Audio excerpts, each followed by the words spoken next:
Saya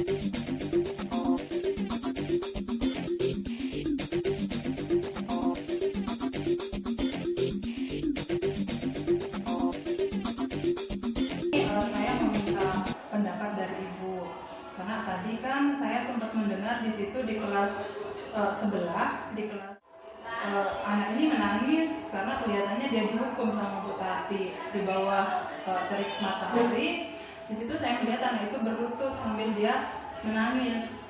Nah, sementara Bu Tati kan di situ kita tahu seperti apa dia. Bu Tati itu kan orangnya tegas, kemudian disegani sama kepala sekolah, sama orang tua juga. Dia di situ disegani, dan beliau juga di situ kan apa yang dia lakukan itu memang sudah berimbang kan sama hasil yang kita lihat sama anak muridnya.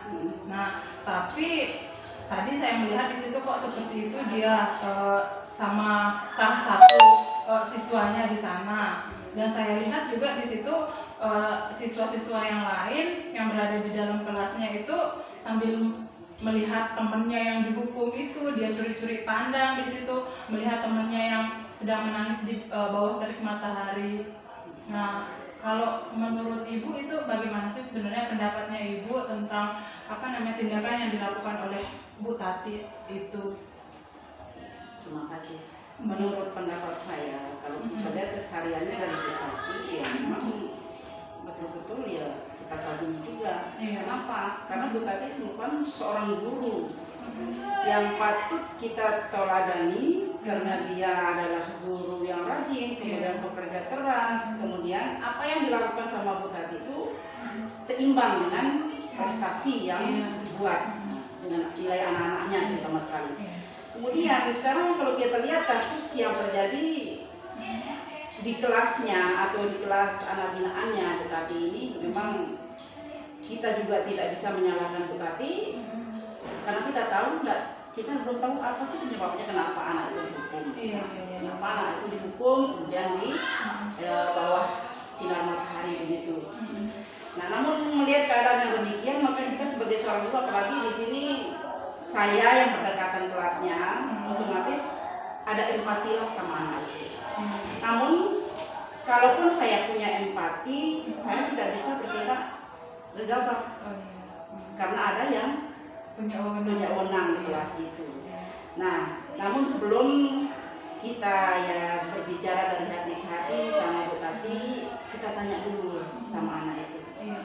Kenapa anak itu dijemur, kemudian kenapa menangis, apa sih salahnya? Kita cari penyebabnya, kita cari tahu dulu penyebabnya. Nah, kalaupun kondisi anak itu mungkin tidak sakit, ya tidak masalah, kita biarkan aja dulu lah. Nanti kita akan berbicara sama Bu Tati setelah dia keluar dari kelas itu, supaya ya, kita ngomongnya lurus dan menghargai juga, karena dia punya anak binaan. Nah, di sana kita ngomong sama Bu Tati, kenapa sih anak ini dijemur seperti itu? Karena seperti tadi yang Ibu katakan, tidak diperhatikan anak yang dijemur. Sementara anak yang dijemur itu sedang menangis, kemudian berlutut di atas batu. Kemungkinan anaknya juga karena di atas batu mungkin panas seperti apa gitu. Namun ya, memang sebagai guru ya, suatu saat atau sekali waktu kita harus memang tegas. Shock terapi lah ya, kita berikan shock terapi kepada anak. Tetapi ya, shock terapi yang kita berikan kepada, kita sesuaikan juga dengan kondisi mereka. Kemudian seandainya tugas yang diberikan sudah dikerjakan sama si anak, baru sekali mungkin di sini kita berikan teguran pertama dulu. Kenapa, kita tanya kenapa enggak dia.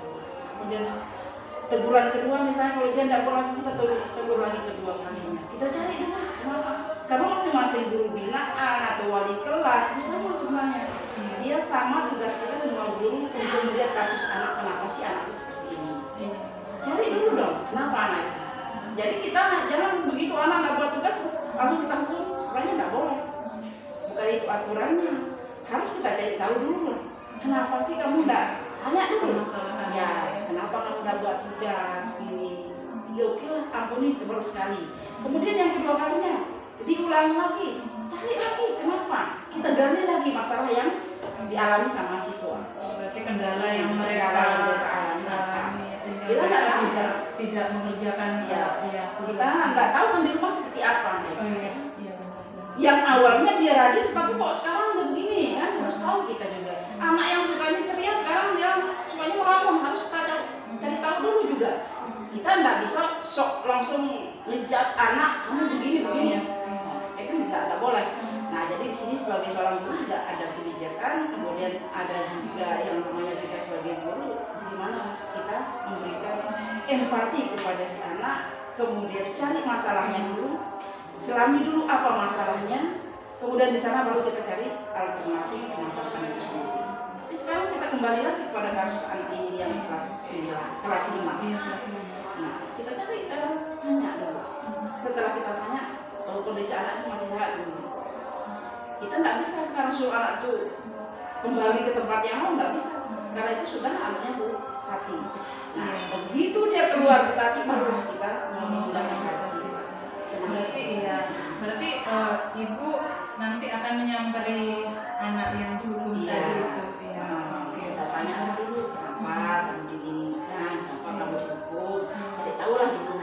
Nah, entah itu untuk kelanjutannya nanti kita ngomong sama Bu Tati. Paling tidak kan harus seperti itu, kita sebagai guru saling memberikan empati, saling melihat, saling bagaimana caranya kita bertukar pikiran. Kita kolaborasi lah di situ kan sama teman-teman guru yang lain untuk menyelesaikan permasalahan yang dihadapi oleh murid kita. Nah, terus kalau mengenai ini kan tadi saya lihat juga ibu ya, teman-temannya juga kan melihat, menonton kan si anak yang sedang dihukum itu kan, pasti di situ dia juga akan merasa bagaimana di situ kan, karena ditonton sama teman-temannya yang lain dengan kondisinya yang pada saat itu kan lagi menjalani hukuman, gitu. Pasti di situ dia akan merasa adalah rasa malunya mungkin kan sama temannya juga. Iya. Kalau kita lihat seperti tadi, harus kita memang sebagai guru betul ya, kita melihat dari semua sisi masalah anak. Kemudian bagaimana sikap anak yang di dalam, kita sebagai guru juga tidak pernah memberikan pelajaran, karena anak juga temannya yang di dalam tidak fokus pandangannya tidak fokus pandangannya di luar sana dia temannya, kemungkinan ya di sini mungkin saja ya, karena temannya tidak pernah berbuat sesuatu, misalnya dia tugasnya selalu dikerjakan, anaknya patuh, tapi kenapa dia dihukum ya, seperti itu. Mungkin itu sehingga anak-anak kadang-kadang ya lihat anak main bola di luar aja kan tidak fokus untuk belajar kan. Ini yang terganggu itu bukan hanya yang di kelas itu saja. Sebagai guru juga begitu terganggu kita. Kenapa anak kita tidak fokus? Nah, dalam hal ini ya sebagai guru memang harus tanggap dengan situasi itu, dengan kondisi yang harus. Jadi intinya di sini ya setelah kita tanya si anak, yang kemudian yang kedua kita harus juga ngomong sama ibu tatinya kenapa si anaknya seperti ini. Jadi di sini kita nggak bisa langsung ngejudge anak seperti ini, apalagi dia bersalah ya, apalagi dia berbuatnya hanya baru 1 kali misalnya. Kita kan tanya dulu, kasihlah dia kesempatan untuk kedua.